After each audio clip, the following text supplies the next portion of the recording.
Welcome to the New Monastics Podcast, where we'll be discussing all aspects of the contemplative life and interspirituality in the context of modernity.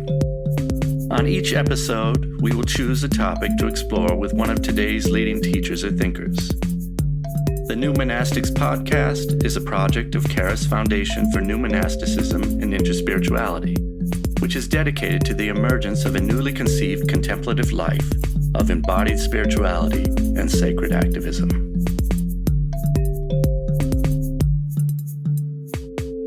Welcome to the New Monastics Podcast. I'm Nathaniel, co-founder of Charis Foundation and dialogue partner for our guests. And I'm Daniel, the host for the show. Today, we've invited my friend, the Venerable Dr. Pannavati, founder of Heartwood Refuge, an intentional spiritual community in North Carolina, and abbot of Embracing Simplicity Hermitage, a 21st century trans-lineage Buddhist order. A former Christian pastor, the Venerable Pannavati is often thought to be the only fully ordained African-American woman in the Theravada tradition today.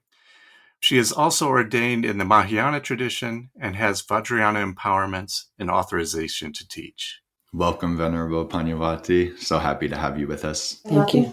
For the listeners, we first met, I believe it was maybe 5-6 years ago at Mepkin Abbey outside of Charleston, South Carolina, a Cistercian abbey, where we were doing a dialogue.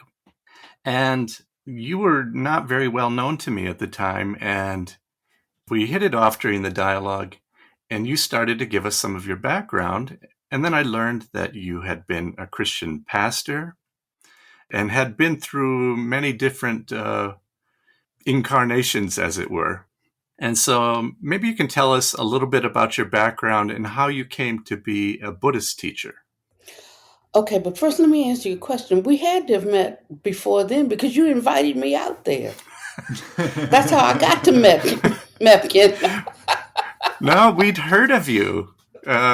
Somebody. Oh, you just invited me on the lam, huh? You were our wild card. We had no idea what we were going to get.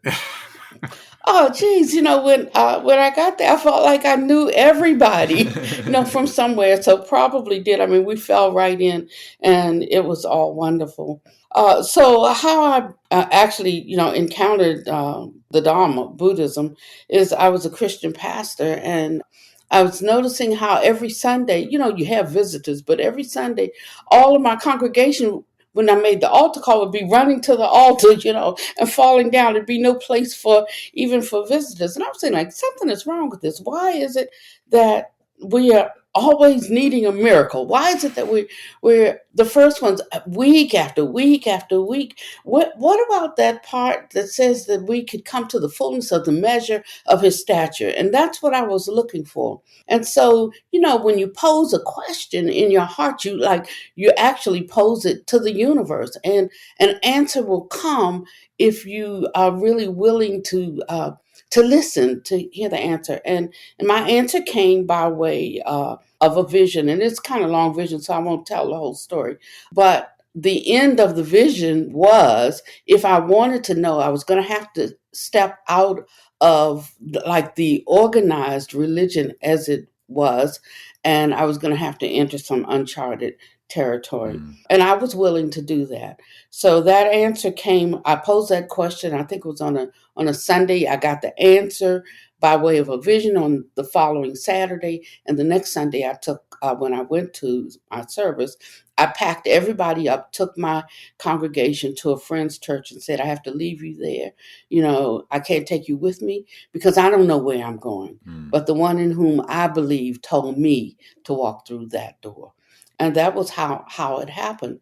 And so I started with whatever was close to what I already knew. So I started, I think, with unity, and then I went to UU, and I went to, touched a little bit on science of mind. And then, but I just kept stepping out a little bit further. And then before I knew it, I was just completely out.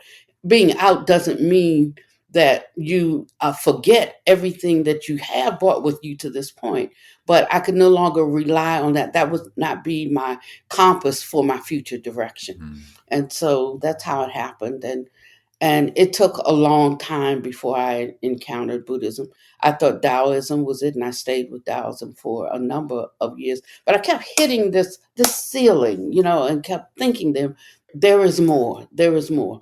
And I found a landing place for me. I'm still thinking there is more, but I'm finding more opening up within the vein of what I have. So for the last 20 years now, I have been actively unraveling the tenets of Buddha Dharma. When you first told me about this and you talked about that vision, there was something so striking and powerful about it, because it was as if, and now I'm characterizing what you said, but it was as if in that vision, Jesus, as the face of your relationship with the sacred, led you to a door that eventually led out of Christianity. And it says a lot, I think, about that primary relationship to the sacred, where it can lead you out of religion in those specific forms that can rigidify and lock down the actual sacred element that is alive and living. And so it's almost as if Jesus leads you by the hand out of Christianity. And I think there's something really powerful about that image. I don't know if that's the way it was in the vision, but something powerful there. Yeah, it actually was. And that's why I could say I don't know where I'm going, but the one in whom I believe told me to walk out, it was a very visceral, present, awake reality kind of experience that overshadows the way that we move through the world, like sort of like a fog. And if a fog lifts, you can see clearly. And maybe nothing has changed, but your relationship to everything has changed. And I guess it's because I had been, in Christianity, I started as Baptist, Southern Baptist, and became a minister. But, they don't let women, they're not inclined to let women preach because women can't talk to men by way of any instruction. So I wasn't that happy being there. But what I did learn about was hospitality. I mean, if they want to be hospitable to you, they can show you the glory of hospitality. And so I learned hospitality there, and a little later, I ended up Pentecostal because when I started having other kinds of experiences, like when Jesus walked through the wall, this luminous figure, and revealed itself to me, and I go back and I tell them, well, they don't know what to do with that, because they have a Jesus of the book. And then when I was 13 and I started speaking in tongues one night at home, and we didn't do that in our church, so I'd go to church and tell them, and they tell me, that passed away with the apostles. So I'm like, okay, so like we're at a stalemate here. There's nothing else I can do here. But my sister told me about a church that was in a storefront. She said they call them holy rollers. And she took me there, and I found, for a long period of time, I found my peeps. I found, a space, but I kept going. I didn't stop there because I wondered one day, somebody stole my dog. And I was at church, and church let out. I came outside. I mean, your own pet. You know it. So I look across the street, and somebody's walking this beautiful dog, and that's my dog, you know. So I go across the street, right across the street from the church. Just got out of church. I was shouting, speaking in tongues, flipping over chairs, everything, and loving everybody, And I walk over there, and my dog recognizes me. The tail starts wagging, and he starts straining. And I said, "That's a beautiful dog you have there." And they said, "Yes," and blah, blah, blah. I said, "But the dog is mine. This is my dog," and we got into an altercation out there right across the street. And so I did get my dog back. But the thing is, I acted out so badly. And when I got home, I wondered, how can this sweet and bitter come out of the same fountain? I mean, I was like in a glorious place, when I was in church, and come right out and see something.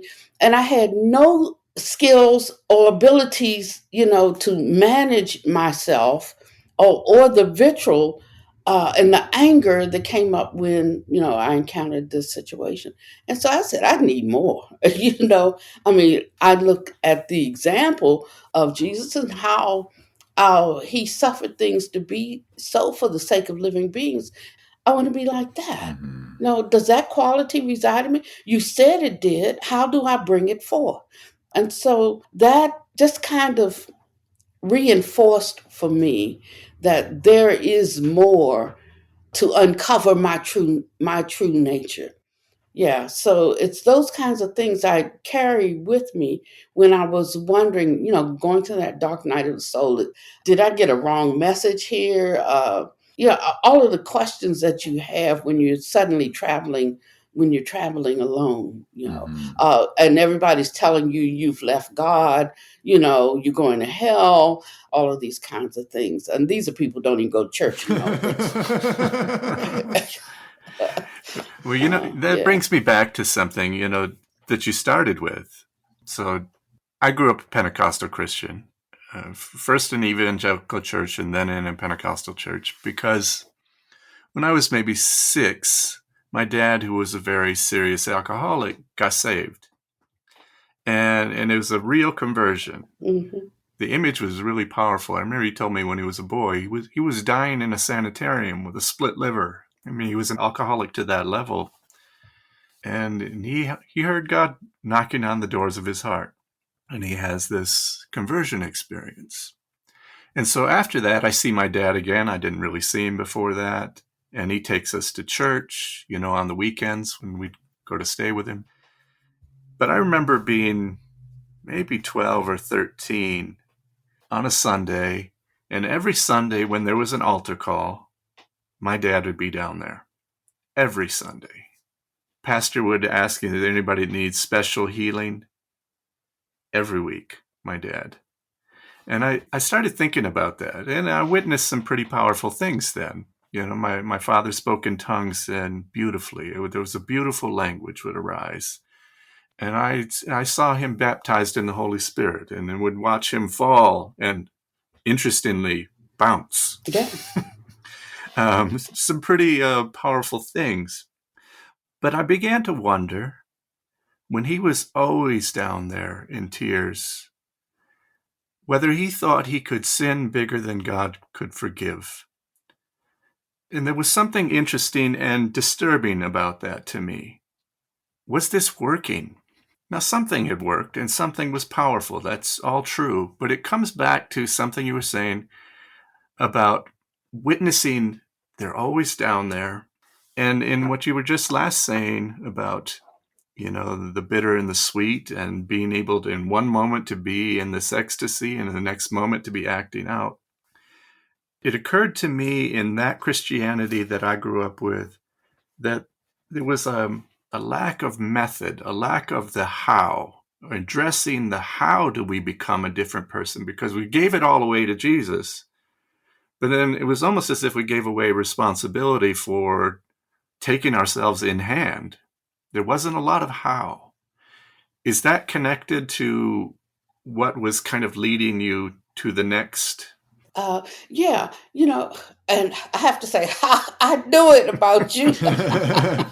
Now, that's the first time I heard you confess that, Where I came from, yeah. that you were Pentecostal. Yeah.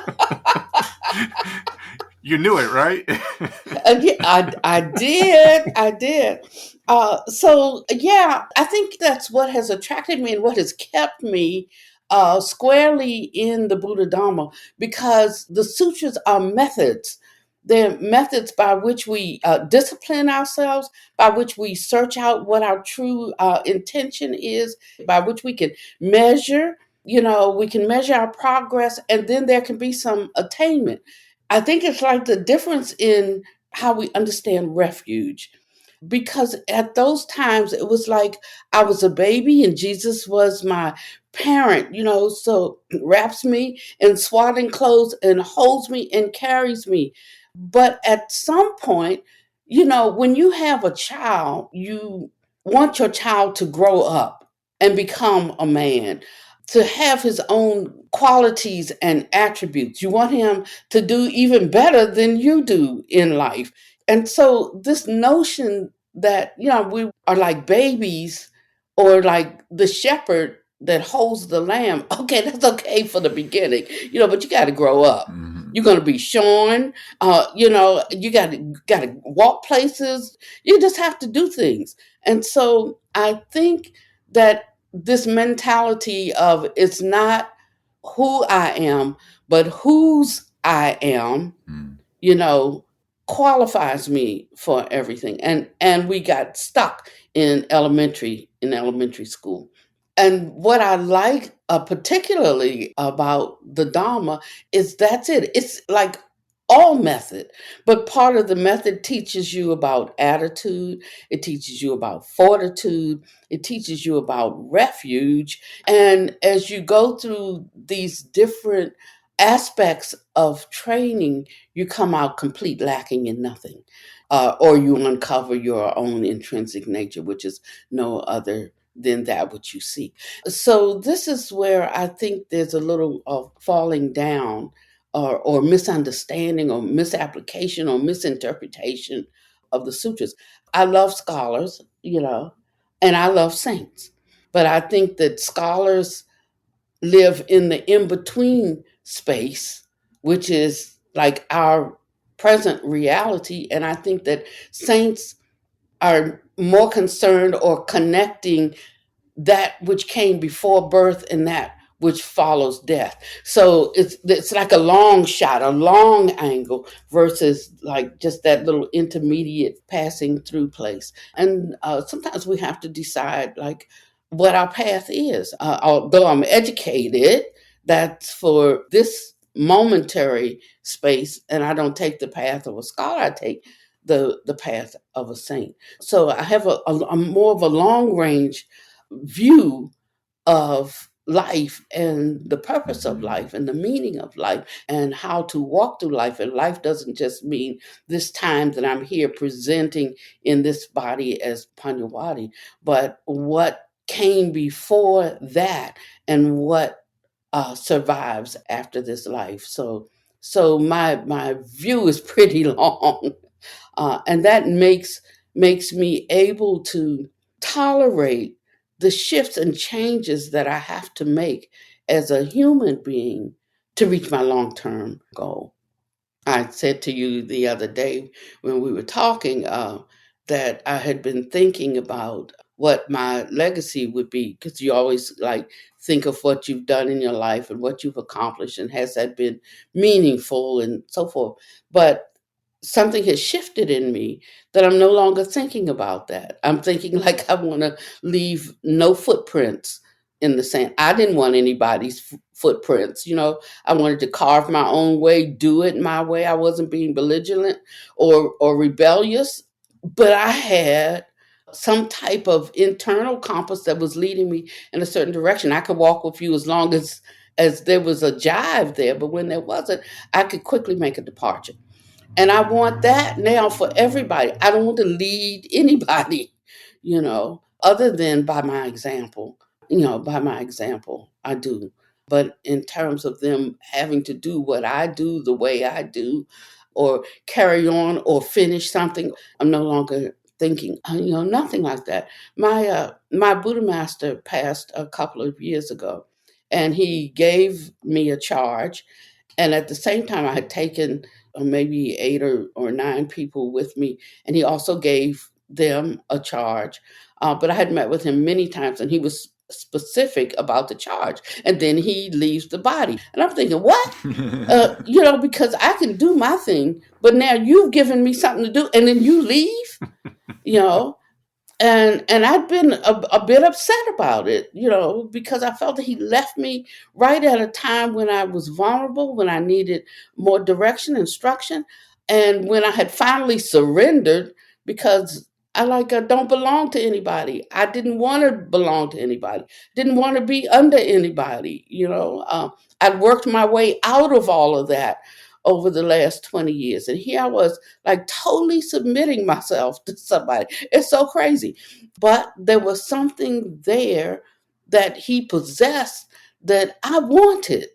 and he came with that package, so I submitted to that, and it wasn't even a long time, and then he was gone, but now I'm realizing over these last 2 years that it's because I had to figure it out for myself, and I have to walk it out for myself. And so it's these ways that we continue to learn things, but it's not an outer learning.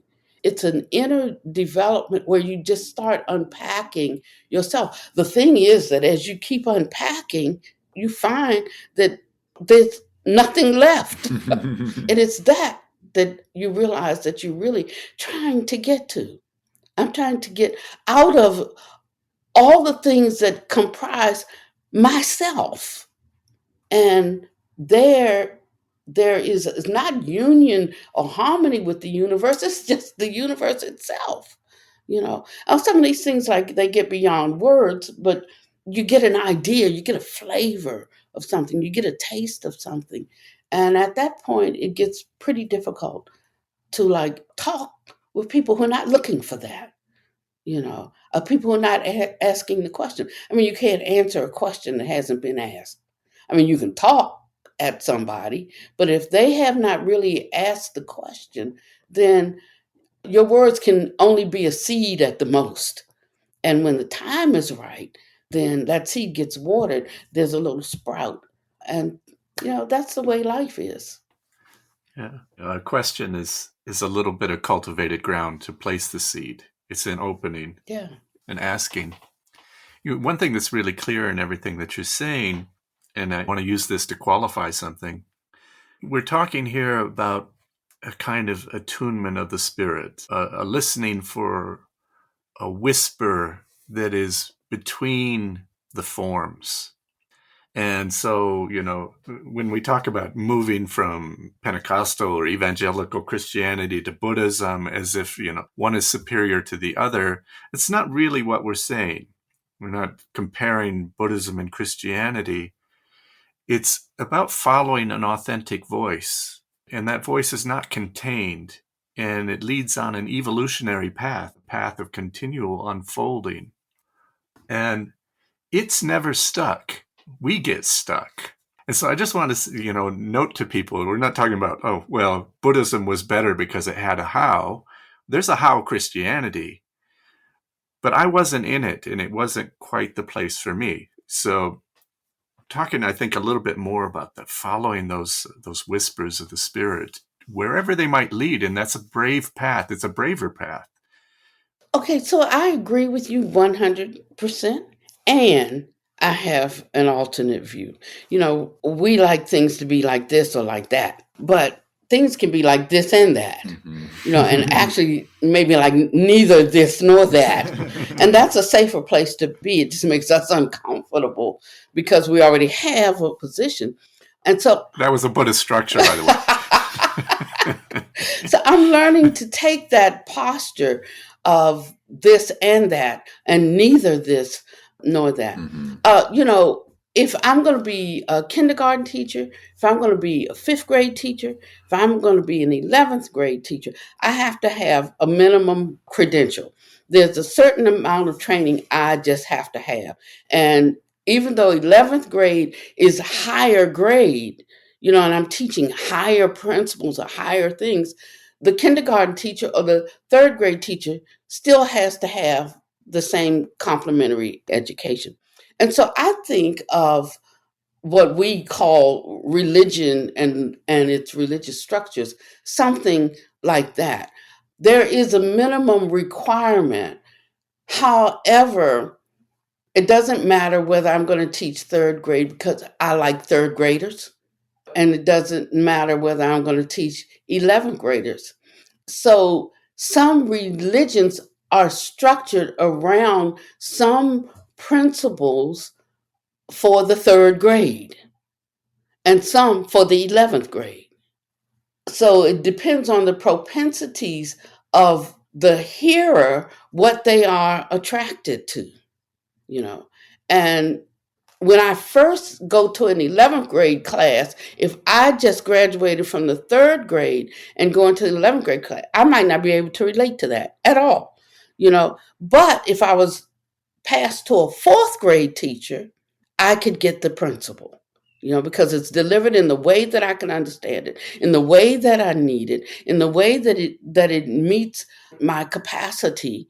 And that's it. I think that there are a number of factors that determine karmically what a person can hear and what they can open up to and what they can receive. And sometimes we're thrust in a place where that wasn't quite the right place for us. And that's part of being in samsara. You don't like it. Do the things you have to do that you won't come back into this realm again. There's lots of other realms to be in, lots of other worlds to go to, not just this one. So I kind of hold it that way. I feel that some traditions are designed to work with a certain um, gradation of experience, and you have to consider, like, we think our life begins with this incarnation.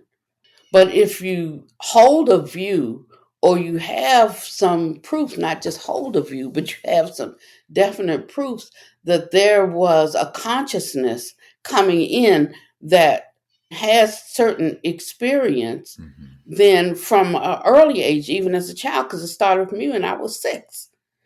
So there's no difference between me and somebody else other than whatever consciousness I came in with and whatever seeds were maturing or bearing fruit at this time. So my views were different. How I understood life or looked at life as a 6-year-old was a lot different than somebody who was perhaps 18 years old, but didn't have the same consciousness. And so it's so much that comes before this life that until we stretch that band, until our band is broadened, maybe there's not even if not the capacity, there's not the inclination to look beyond a kind of fixed view that we've been given. But once one starts to go in to a soul journey, then that band gets stretched and it broadens, and other awareness comes. Our capacities are expanded. And so we can take in more and process more information. And so we come to know other things. And it's where the message comes. I think that Jesus's message, honestly, was specifically, or he said he came to the lost sheep, the house of Israel, and he said, "Other sheep I have that are not of this fold." I consider myself part of the other sheep, but I could take that and use that as a bridge to find my tribe, you know. And so when we're moving about in the world, we may have something specific, like I'm a Buddhist teacher, but if you come to my sermon, you might have to ask somebody because, there's some Christianity going on in there, some Judaism going on in there, there's some Sufism going on in there, there's Vedanta going on in there. I'm like all over the place because all of it is like one thing for me, you know. I agree with all that, actually. And I'm going to come around to something else here. But for me, I use that language, basically, that I didn't reject the Christianity of my youth. I never rejected it, but I did feel I graduated the version that I was being given. And for a while, I went on a different journey. And it's interesting on that different journey, too, because I think I was in college and studying Hindu traditions really intensively, and passionately. I was so excited. But every once in a while, I would have this little fear reaction in my gut. What if I'm wrong? And it was that little kind of rug being pulled out from under you from the past about the old structures of belief. And they were still pulling at me a little bit. But for the most part, I graduated one version of Christianity, And I didn't know it, but it was as if it was laying dormant. And then while I'm studying pretty intensively Indo-Tibetan Buddhism at the Naropa Institute, when I was maybe 26 or 27 years old, I was introduced to Father Thomas Keating, who came and gave a talk there. And then I met 11th grade Christianity. And then a lot of those feelings came back, but they had better structures, in which to be placed and understanding to be placed. And some of the understanding had developed in other religious traditions, in the path through them. So that's fascinating for me. Now, you mentioned you might get a lot of different references in any given talk that you're giving. And it reminds me that I think this was in maybe the fall of 2019. We were both in upstate New York. I'd invited you to give some talks at the Heartfire Festival that we were putting on there. And I was really busy kind of going around here and there, with a walkie-talkie and putting on this festival. But at some moment, I remembered that you were giving a talk in the meditation hall. And so I slipped in there and slipped into the back. And I heard you say the most interesting thing. And it took a minute for me to figure out what was odd to me. And you said, and I don't remember the specific years, but you said something like, I've been walking with the Dharma now for 30 years, or maybe it was 40, I don't know. I've been walking with the Dharma. And then as I listened to the rest of the talk, I realized that's not traditional Buddhist language. I mean, the traditional Buddhist language is there, but the way you uttered it relationally was not traditional, not to any of my Buddhist studies. And I thought, there's some amalgamation there. Your walk through relational spirituality, in Christianity and so on, was still present in the way you expressed your Buddhism. There was a relational Buddhism. Walking with the Dharma is different than following the Dharma or following a path. You're walking with, and there's a relational element. Are you aware of that, or what do you think about that? Yeah, it's difficult to describe because every path, I have to say, every path that I have been on, or tradition, if you want to call it that, what I see in it is life. And so it takes on a quality that is not a thing. There is a relationship that emerges when you touch the real truth of something that has life and that gives life and that confirms life. And so this becomes my life. And as I imbibe it, as I take it in, I become part of it and it becomes part of me. It's like eating food and the food becomes you. So that's the only way I know and relate. So I have a lot of difficulty with Buddhist doctrine because I know it in the sense of a living entity and not a teaching or not words or, I don't like the word practice, but these are words, these are Buddhist words. And I'm constantly trying to figure out how I can elevate the experience with words. It's like you telling me about my husband and I live with him. And you telling me like you know him. Like you don't know him like I know him. It's something like that. And I do admit that I think that that's something that I do bring to Buddha land, to the Dharmic world. But that's the only way I know it. And that's the way that I express it. It does make some people uncomfortable. But for the one who was looking for that kind of life, well, that's who I come for. That's me. Somebody, a sister sitting over there said, "That's me." And I agree, because that will make some people who know Buddhism a certain way uncomfortable. But it's going to make a lot of other people very comfortable. It's going to help them relate to Buddhism as a relational Dharma, as something that you can live and interact with and hear and feel and speak to and be spoken back to. I think there's something profound there. And the Dharma has a perennial element that is always the same, and yet when it's gone to different lands, it is always adapted in a way that preserved the essential, and yet the adapted form made it very palatable to the place it went. And so there's something I feel peculiarly appropriate for this land in a kind of relationally languaged Dharma. Mm-hmm. It's clear I can't say the word peculiarly.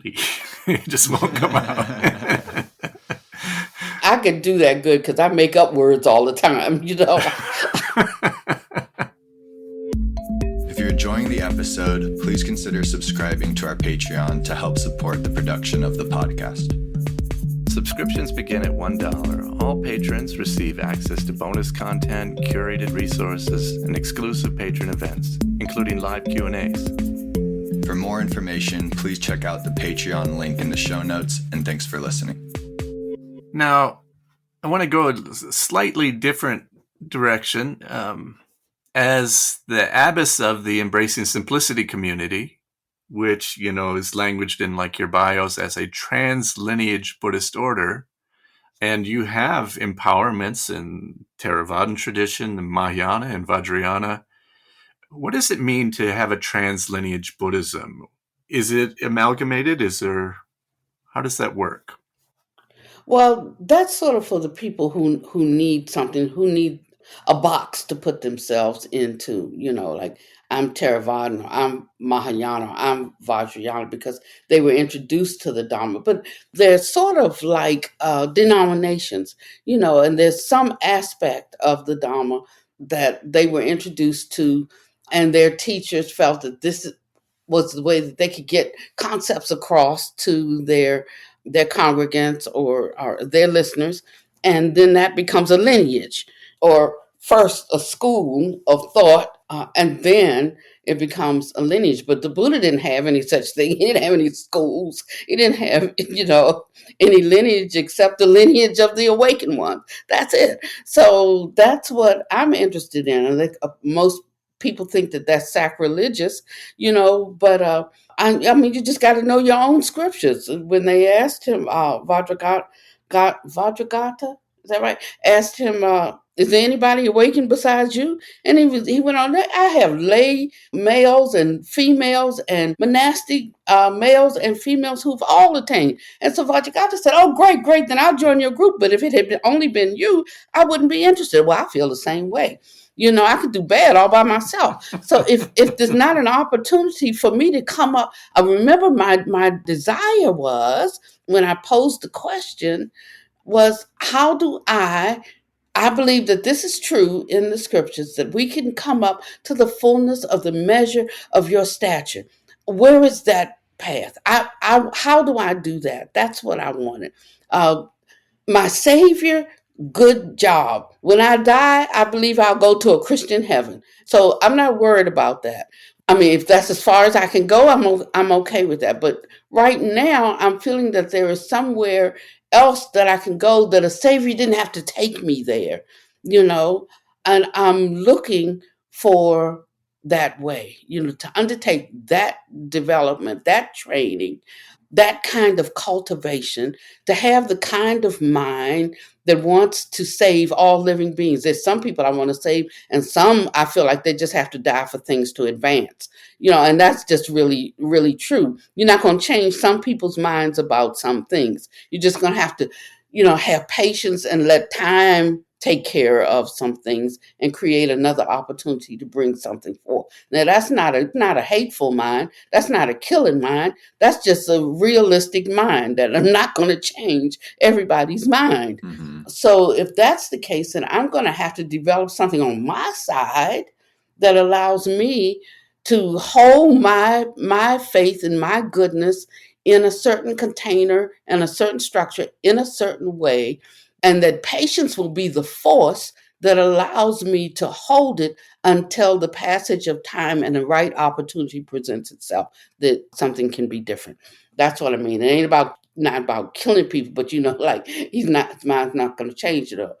And so I just have to love him anyway. And we have to agree to disagree. And I might even have to suffer for a time, to allow that passage of time.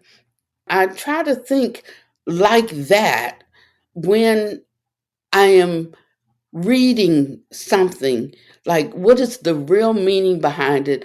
What does it mean for me at this time, in this situation, with who I'm with? All of those questions of who, what, where, when, how, and why have to be brought into the equation.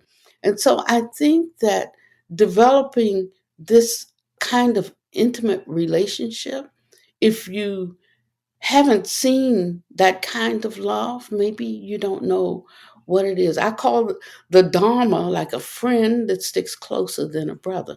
Now, that I took that from the scriptures, because I recommend Jesus. He's that kind of friend. Now I find the Dharma, and it's not a person. It's not crafted into a personality, but yet I find the same thing in it, you know. And so I'm not lonely or lost, because the Dharma is like unending data, unending information, the universe teeming with it, with this kind of wisdom and ultimate compassion and love.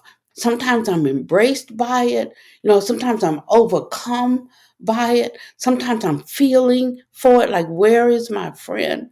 And it takes on that kind of life for me. But if I cling to the doctrine, I'll just have words. We talk about 3 kinds of wisdom. The lowest kind is language wisdom, language project. It starts with don't know to know something, and then there's contemplative illumination. And that's the part, like when one is contemplating what is said, and you got to listen.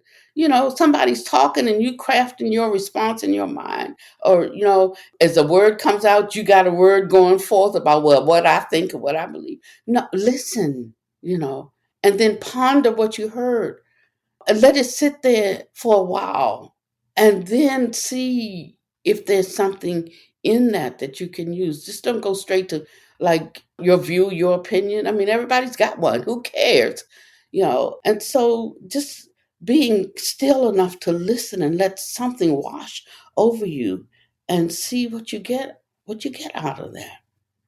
And then there's a progression from language prajna to an illumination if one contemplates, and then one discovers or merges with or uncovers their own intrinsic prajna. So this is really the Buddhist path. It's not about all those other things and the ways we sliced and diced it and made it into different lineages, and some are for some people at some time and not at other times. But this is when it really starts to get tricky. It's when you've learned all the right ways to think, the right things to do, and then you get to that space where there is, in general, a right attitude to have. But in this particular situation, you do something that actually goes against the grain of the right, because that's what wisdom dictates and compassion dictates is the appropriate measure, for this situation in this time. And my concern is that too many people have not developed interiorly in the inward places to be able to discern what the right action is at the right time, because they've had a superficial indoctrination into language prajna that mixed with our mind speak, and the mind that creates all these problems sure ain't the one that's going to fix it. So I'm looking for something that impacts upon the mind more than the ordinary mind. And if you're not looking for that, then you're going to just be in the ordinary mind. So I feel that there's a devolution of true, boundless inspiration, wisdom, and love in the world, because the quality and capacity of those who are being granted status and are teaching spiritually not qualified. In asking that last question, I don't want to give anybody the impression, and I don't think this is the case. Always the apologist. Go ahead. Well, that you're just syncretic, that you're just pulling things in and making a salad out of them. That is not my impression of you at all. Is that anybody's impression of me? Well, that's the one I don't want to have given. That's the one I'm apologizing for. I feel as if you entered each of these spiritual reality systems and tried to take them on in the spirit of what one Buddhist ecumenical tradition called Rimei. Mm-hmm. In the Rimei tradition, they wanted to preserve all the 84,000 dharmas and whatever lineage there was, whatever the practice there was, they wanted it preserved in its integrity. And my impression of you is that when you went exploring and you entered some zone of practice, you tried to do it in all of its integrity. And yet at this point, if one were to look at your robes on any given day, now an outsider might not know the difference. But then one person from one tradition or another will see there's some peculiarity there, and they're a kind of hybridity. And I think you do represent that hybridity, but you didn't do it just as a salad. I think you pursued it with a lot of integrity. Yeah. I remind of a time I was speaking at something, and there were a number of different traditions speaking too. And there was I was walking across the courtyard heading to the conference center, and there was a Tibetan monk across the courtyard, and he may have been the only Tibetan one there, or maybe there were only a couple of us, but he's kind of lonely. He looks and he sees Tibetan something, and he starts rushing across the courtyard. And when he gets close enough to really see, he flipped off to the right and cut across that way. I'm like, wait up, wait, you don't have to run from me. It's okay. I couldn't even catch up with that monk. But it's true. Like right now, I have on a llama's jacket. That's a lay teacher's jacket. It's the close I can get. I get it so thoroughly. I said to my master, I said, Buddha master, can I disrobe? Is that the best thing for me? He said, absolutely not. I said, yeah, but like I'm Theravada. And the reason that I generally dress Theravadan formally is because when we did not have a way in as females, Mahayana nuns ordained us. But once there was enough of us that we could be on the platform ourselves, then we no longer accepted the Mahayana nuns on the platform. So this is sort of like an interior thing, and I don't want to add too much dirty laundry. But what I want to say is that we became segregated, but we needed them to actually even have a seat at the table, And so because the Mahayana nuns accepted and helped bring to the table the Theravada nuns, I have a great deal of respect for them, But Theravada nuns in general now only think the Theravada nuns are really the real ones, and that just has to do with lineages and schools. See, so number one, life's too short for that. Number two, the Vinaya was instituted to help support Dharma practice. The Dharma was not made for Vinaya, and that has gotten all mixed up, But when you unmix that, then you can find a way that we can all be together. We can all work together. I remember when Thich Nhat Hanh's nuns first started coming, and monks first started coming to the Western Buddhist Conference. Like they weren't even accepted as real monks and nuns, and they would go back crying and saying, they laugh at us. And Thich Nhat Hanh said, don't worry about it. You just keep doing what you're doing. Now they're highly respected. Matter of fact, I think they kind of help keep it going because they're young and and they're engaged and these kinds of things. So like I say, sometimes we have to suffer some things to be so, because this is the incremental growth and stages we go through. But those of us who really know, we should not. We should have the courage and the fearlessness to not just maintain the status quo when we know, but if we are concerned about what that'll mean to us, if we're caught up in the worldly winds of praise or blame, or loss or gain, or pleasure or pain, or fame or shame, we're going to make the wrong choices. And our spiritual traditions cannot abide in integrity, and they die with us. Well, that brings up, it seems like 3 or 4 years ago, you were intensely involved in the ordination of Theravadan nuns. And what was the work you were doing at that time? Because I had a friend about 10 years ago who was in the UK, who was a strong part of a Theravadan community there. And the issue was tearing them apart, the issue of whether women could teach. And so what was it that you were doing 2 or 3 years ago? Well, that wasn't 2 or 3. That was a long time ago. Was it? Yeah. How it came up was trying to ordain nuns in Thailand. And they had put together a letter writing campaign. I think it was 200,000 letters from around the world, encouraging the monks to allow women to ordain. And a nun there, I could call her name now, but in those years I couldn't mention her name because there was sort of like a bounty on her head. She got death threats all the time. And she's Western, Dr. Lee, and she calls herself Dr. Lee because she couldn't say Venerable or Ayah, Dr. Lee. And she needed to live in Thailand. She couldn't do it, but she needed someone else to come and help her. And I agreed to help her. So I would go over to Thailand, and I can tell the story now. I couldn't then, but Princess Chulaporn would receive us, and she was all for the advancement of women and so forth.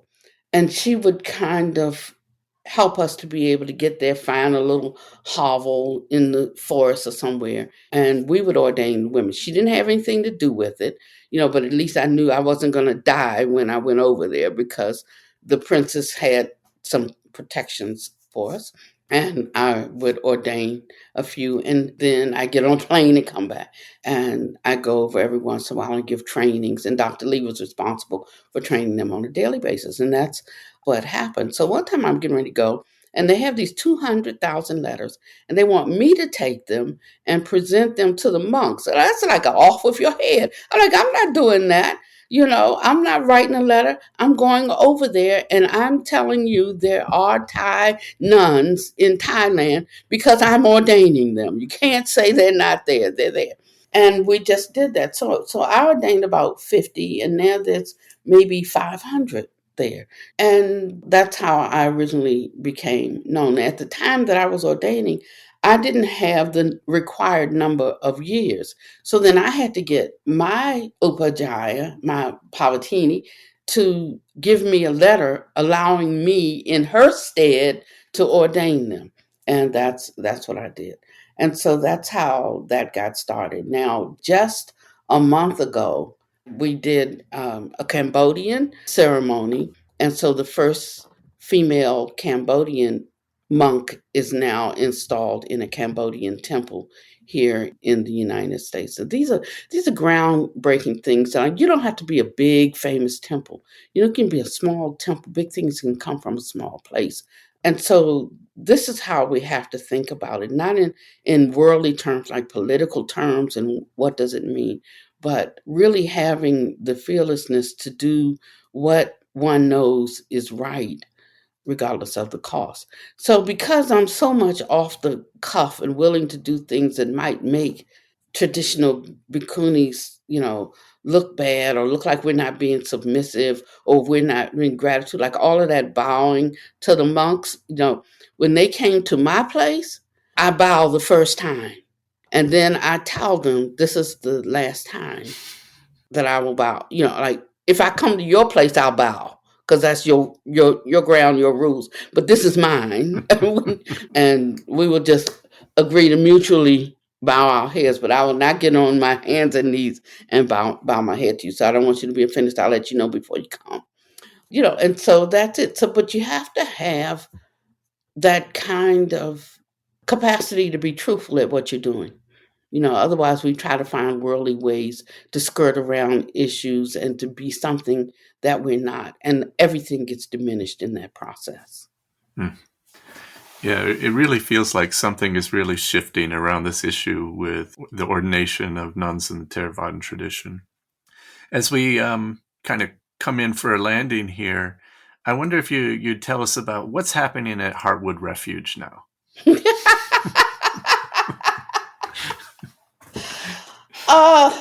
It's wonderful to say that I don't know, but something is really happening. And the reason why I think it's so marvelous is because it's out of the scope of my control. For so long now, I've just done whatever I felt was the right thing to. I have to get approval from anybody. If idea comes to me and I go inside with it, if I want to do it, I do it. If I don't, I don't. But it was all within my mind, my understanding of what I'm doing. Now I get instruction. It's like a stream of inspiration and instruction comes down, and I don't get the A to Z. I might get just A to E, and I just have to walk A to E, trusting that F is going to come, because it's not coming out of my head, So for 2 years, we were waiting to. We started with the Learning from Buddha Academy, but we were a little bit stymied because we needed a translation of a main text, and we didn't have it. Well, I have it in its unapproved form. They're still working on the translation. But I'm like, look, when you get the better translation, send it to us and we'll just switch and we'll go to that. But this is too good to be held. But they would know it's got to be the best, most perfect translation we can do. It demands that. And I get all of that. But some of us don't have that much time. So let's go with what we had. And the answer was no. And so I had to figure out how to fulfill my teacher's instruction, which was to start the academy, and at the same time don't have what I need to start the academy, and I would go into prayer and I would ask Buddha Master. And one day he came to me and he said, "What? I did my job. Do I have to do your job for you too? I wrote it. You figure out how to get it out there." I said, "Yeah, but it's these people you have me working with. I mean, it's difficult." He said they were the same people I had to work with it, and then poof, he was gone.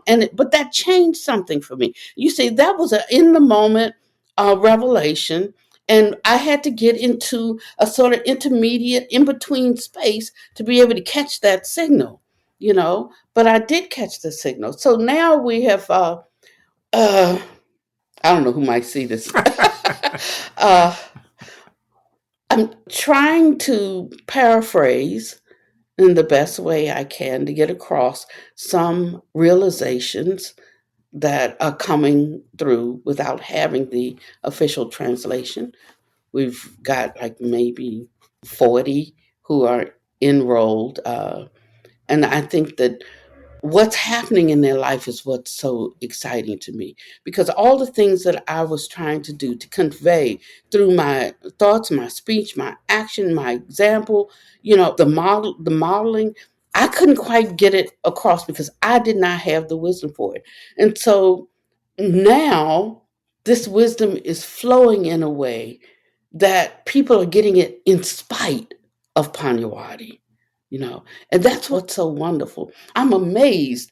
It's like I'm hearing things for the first time myself when I'm saying them, because the teachings are becoming a part of me. I am becoming that. And so that's what I'm the most excited about, because I have found something that truly, truly is taking us to the next level. And I know that it's not proceeding from Pannavati. I won't even say that it's passing through Pannavati, because she's not there when that's coming. When that ain't there, I'm here talking, but when that's there, I'm not here. And so I'm touching in reality that true empty of self nature that was promised. And I just want to share the path to that with the world. So that's it. That's my only true purpose for being here. But what gives me the appreciation for others outside of Buddhism that I'm aligning with, like you, Nathaniel, is that it is a universal language, and it's a universal experience. Yeah. And it's the true experience. And my teacher would constantly, the only one I had who I felt really had an appreciation for my Christian journey and for my Taoist journey and for my Vedanta journey, for every journey, and helped me understand how to integrate it with a clean conscience and with a pure heart. And I'm so sorry that we're stuck with language, because it sometimes keeps people out when something is really for them. And I'm working at getting better at that. And you all are helping me, find languaging that can open wide the door and say, y'all come, and it's not something that's so tied into religion, but just the life. Yeah, just life, making life meaningful, being successful in life. We talk a lot today about unity, about coming together in one mind, but that's difficult. You just can't bring people together. There has to be some commonality of awakened spirit, and there has to be some degree of discipline that helps to separate them from the fabricated, constructed false self. And I think when we start to appreciate that, we will see all of us who want to be unified but can't because we are not, become unified, and that's a spiritual thing. That's not a mental thing. So on one hand, I still have the monastery. That still is a path for some, but it's such a small percentage of the whole world. And when I was a pastor, I was all in. I saw everything through the lens of my spiritual life, everything. But we didn't have monks as Baptists or as Pentecostals or as charismatics. We didn't have the monkdom. So historically, the monks instructed in the Dharma. And then the Westerners decided lay people can do it. It's just the mode of learning diverged. And now to bring that back to the same intensity, the same depth of heart for the laity, I think is important and needed for this time. And there's another presentation of Dharma that's happening at Heartwood that I can speak to and may help to lead us out. And some people might know that you're a wonderful vocalist and you're surrounded by some wonderful musicians there. All better than me. And you guys have been making some wonderful music, Dharma-based music, but it's for the world and it's really approachable. And I just want to set us up. So we'll go out with listening to a track that you've recently produced, I think, in the last year. Is that right? Yeah. So do you want to say anything about the musical endeavor? So we have a choir now. I think they don't want to be called a choir, but our name is Dharma Voci, and it's part of the work that we were doing. But Master said, make sure you open a 5-vidya school, and so these are the brightnesses that a Buddha brings into the world through music, through communications, through art, through craftsmanship, through technology, through sound, in addition to Buddhist logic of cause and effect and inner realization. And these are how we touch the world. So we don't have to all be Dharma teachers, but we can help people awaken, and they bring forth their gifts and their talents. So it's combining their spiritual practice, opening their heart, receiving the assistance of the Buddhas and the Bodhisattvas, if you want to call them angels and devas and gods and all of these other beings, that abide in these heavenly realms, creating a stream of information and inspiration and aspiration that we can enter into so that we can offer something to the world right where we sit, right in accord with our talents and our personalities and our abilities. And so this was our first effort. We started with the music school. Thank you, Panya. Thank you. Thank you.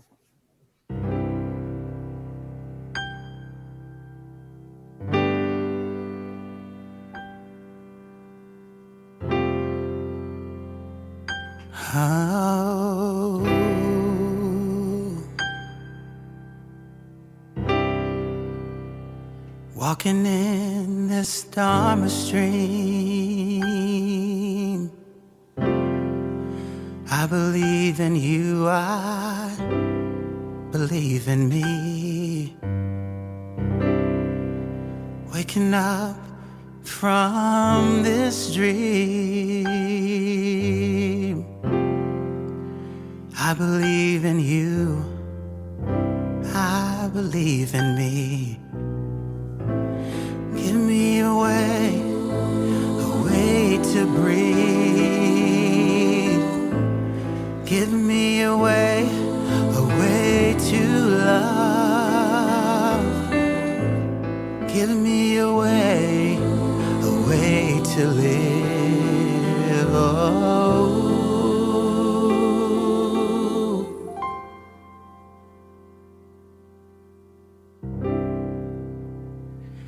No more feeding the illusions of a solid separate me. Bodhisattvas guiding my way, and I see things differently. Oh, give me a way to breathe. Give me a way to love. Give me a way to live. Oh.